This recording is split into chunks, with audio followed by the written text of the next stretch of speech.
Hello students, मैं doctor गरिमा Siya. State administration की ई video lecture series में आज हम गवर्नर की संवैधानिक स्थिति की चर्चा करेंगे, यानी कॉन्स्टिट्यूशनल पोजीशन ऑफ गवर्नर।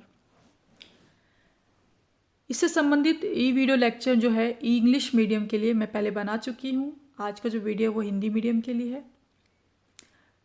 तो केंद्र और राज्य दोनों ही स्तरों पे हमने संसदात्मक व्यवस्था को अपनाया है, और राज्यपाल जो है क्योंकि नामात्र की राज्य की कार्यपालिका का नामात्र का प्रमुख है, और वास्तविक जो कार्यपालिका शक्तियां हैं मुख्यमंत्री उसकी मंत्रिपरिषद में है, तो ज़्यादातर सामान्य सभी कार्यों में राज्यपाल को अपनी शक्तियों का प्रयोग और कार्य मुख्यमंत्री के नेतृत्व वाली मंत्रिपरिषद की सहायता और सलाह से करना होता है। परंतु कुछ विषयों में राज्यपाल को विवेक का अधिकार यानी डिस्क्रिशनरी पावर्स का राज्यपाल प्रयोग कर सकता है। वो कौन सी स्थितियां हैं जहां राज्यपाल अपने विवेकाधिकार का प्रयोग कर सकता है? तो पहला है, किसी विधेयक को राष्ट्रपति के विचारार्थ प्रारक्षित करने का जो अधिकार है राज्यपाल के पास होता है। यानी कि आर्टिकल जो 200 है, 200 है, वो राज्य विधानमंडल द्वारा जो पारित विधेयक हैं उनकी राज्यपाल की सहमति उस पर होनी चाहिए, आर्टिकल 200 कहता है। और अगर राज्यपाल को लगता है कि जो पारित विधेयक है उसको राष्ट्रपति के पास भेजना चाहिए चर्चा के लिए और या विचार के लिए, तो राज्यपाल आर्टिकल 201 201 आर्टिकल के अकॉर्डिंग पर्टिकुलर विधेयक को राष्ट्रपति के विचारार्थ भेज सकता है। इसी के साथ राज्य में अगर राष्ट्रपति शासन लगाने की सिफारिश हो तो वो भी राज्यपाल का विवेकाधिकार में आता है, डिस्क्रिशनरी पावर में आता है।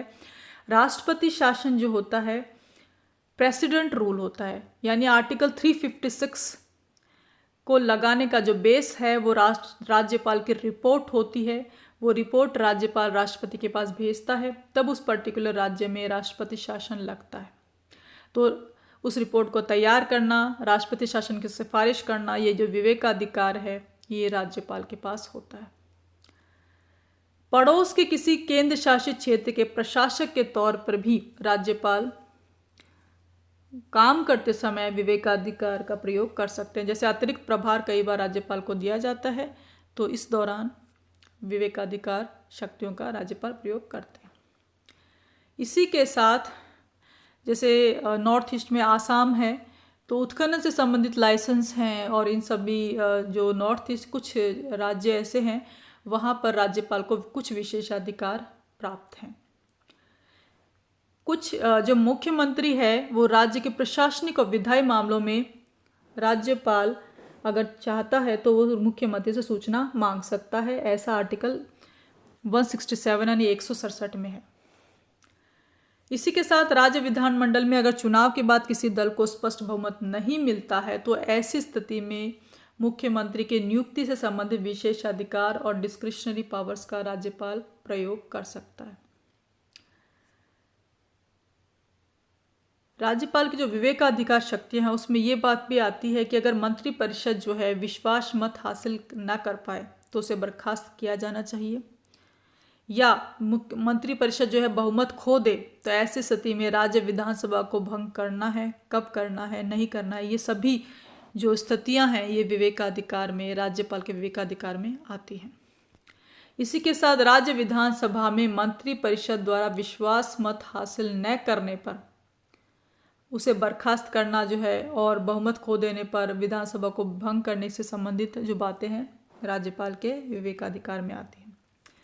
इसी के साथ राज्यपाल को राष्ट्रपति के निर्देश अनुसार कुछ विशेष उत्तरदायित्व का भी निर्वहन करना होता है, इसलिए राज्यपाल को मुख्यमंत्री जो नेतृत्व वाली मंत्रिपरिषद है उसकी सलाह लेनी होती है।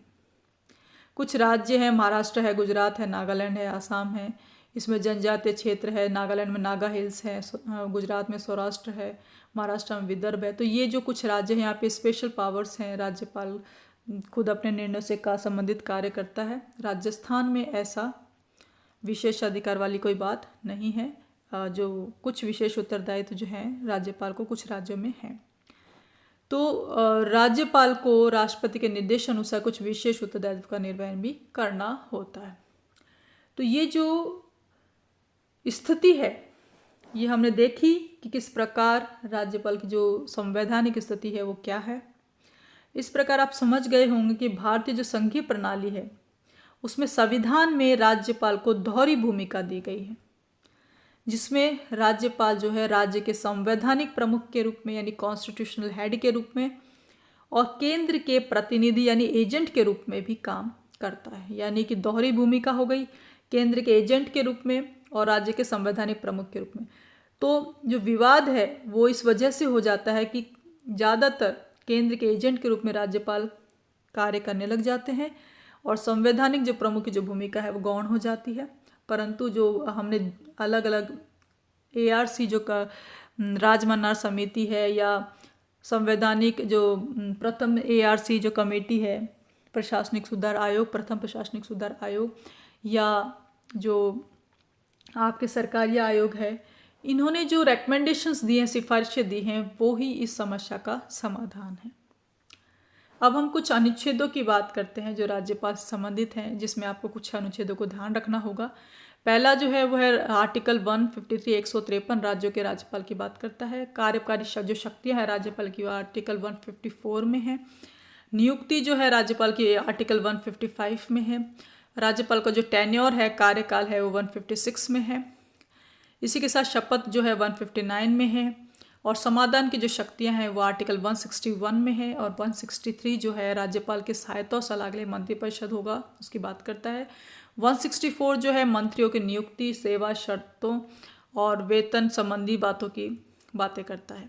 आर्टिकल जो 165 है वो राज्य के महाधिवक्ता हैं यानी कि जो एडवोकेट जनरल हैं उसके बारे में प्रावधान रखता है और राज्यपाल को सूचना देने संबंधी जो मुख्यमंत्री के कर्तव्य हैं वो आर्टिकल 167 में है। राज्य विधानसभा के सत्र को भंग करना या स्थगन करना आदि से संबंधित जो है आर्टिकल 174 में है। राज्य जो मंडल जो है विधेयक पारित करता है, बिल जो पारित करता है, जो कि हस्ताक्षर के पश्चात लॉ बन जाता है यानी अधिनियम बन जाता है, कानून बन जाता है, वो आर्टिकल 200 में मेंशन है। अगर विधेयक जो है राज्यपाल के पास हस्ताक्षर के लिए आता है, उसे लगता है कि राष्ट्रपति के पास उस विधेयक को भेजना चाहिए तो विचार के लिए सुरक्षित अगर उस विधेयक को रखता है तो ऐसा आर्टिकल 201 में मेंशन है। अध्यादेश की जो शक्ति है राज्यपाल की, जब विधानसभा का सत्र सेशन विधानसभा का जो सत्र है वो नहीं चल रहा हो और ऐसी स्थिति है, इंपॉर्टेंट स्थिति है जब अध्यादेश जारी करना जरूरी हो, तो आर्टिकल 213 जो है राज्यपाल को ऐसी शक्तियां प्रदान करता है कि राज्यपाल आदेश या अध्यादेश जारी कर सकता है जिसकी वैलिडिटी जो है विधानसभा के प्रारंभ होने से 6 सप्ताह तक रहती है। इस प्रकार जिला न्यायाधीशों की नियुक्ति में भी आर्टिकल 233 जो है राज्यपाल की शक्तियों का उल्लेख करता है। ये कुछ महत्वपूर्ण जो आर्टिकल्स हैं ये आपको ध्यान रखने चाहिए और इसी के साथ जो राज्यपाल की जो संवैधानिक स्थिति है उसमें हमने बात की कि राज्यपाल का जो कार्य है, सामान्यतः राज्यपाल को शक्तियां जो है अपनी शक्तियों का प्रयोग राज्यपाल मुख्यमंत्री और उसकी मंत्रिपरिषद की सलाह से करता है और इसी के साथ राज्यपाल को कौन कौन से जो बिंदु हैं उनमें राज्यपाल के पास विवेकाधीन शक्तियां हैं जिसका राज्यपाल यूज़ करता है। तो इस प्रकार राज्यपाल की जो भूमिका है वह दोहरी भूमिका है और राज्य के संवैधानिक प्रमुख और राज्य के प्रतिनिधि, राष्ट्र के जो प्रतिनिधि के रूप में राज्यपाल काम करता है। तो राज्यपाल जो है उसका पद जो है एक डुअल रोल की तरह राज्यपाल का जो पद है वो दोहरी भूमिका निभाता है। कॉन्स्टिट्यूशनली देखा जाए तो संवैधानिक प्रमुख के रूप में, कई बार राज्यपाल जो ज़्यादातर केंद्र के एजेंट के रूप में यानी केंद्र के प्रतिनिधि के रूप में अपनी भूमिकाओं का निर्वहन करता है। तो एग्ज़ाम में जो क्वेश्चन आता है वो राज्यपाल की जो नियुक्ति है किस प्रकार से होती है, राज्यपाल की जो शक्तियां हैं वो कौन कौन सी शक्तियां हैं जो हमने डिस्कस की उस पर आता है प्रश्न। फिर राज्यपाल की जो संवैधानिक स्थिति है, शक्तियों के साथ राज्यपाल की जो एनालिटिकल जो कई बार प्रश्न पूछ लिया जाता है, राज्यपाल की जो संवैधानिक स्थिति है या पोजीशन है उस पर क्वेश्चंस पूछ लिया जाता है और कई बार जो है आर्टिकल से संबंधित जो इम्पोर्टेंट आर्टिकल जैसे अध्यादेश का आर्टिकल है आर्टिकल 213, इनसे संबंधित क्वेश्चन पूछ लिए जाते हैं।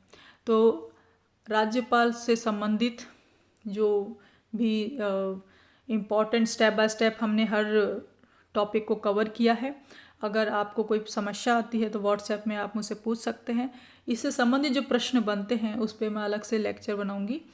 तो जो प्रश्न हैं वो किस प्रकार से आंसर लिखना है उस पर हम अलग से डिस्कस करेंगे। फिलहाल जो है राज्यपाल से संबंधित जो भी नियुक्ति है, कार्य हैं, फंक्शंस हैं, संवैधानिक स्थिति है, ये आप वीडियो को मैं इससे संबंधित नोट्स भी आपको PDF नोट्स भी प्रोवाइड करूँगी और इस वीडियो को आप बार बार रिवाइज भी करते रहें ताकि आपको समझने में आसानी रहे, आप भूलें नहीं। तो समय के साथ रिवीजन भी बहुत ज़रूरी होता है, तभी आप उस टॉपिक को अच्छे से समझ सकते हैं। Thank you.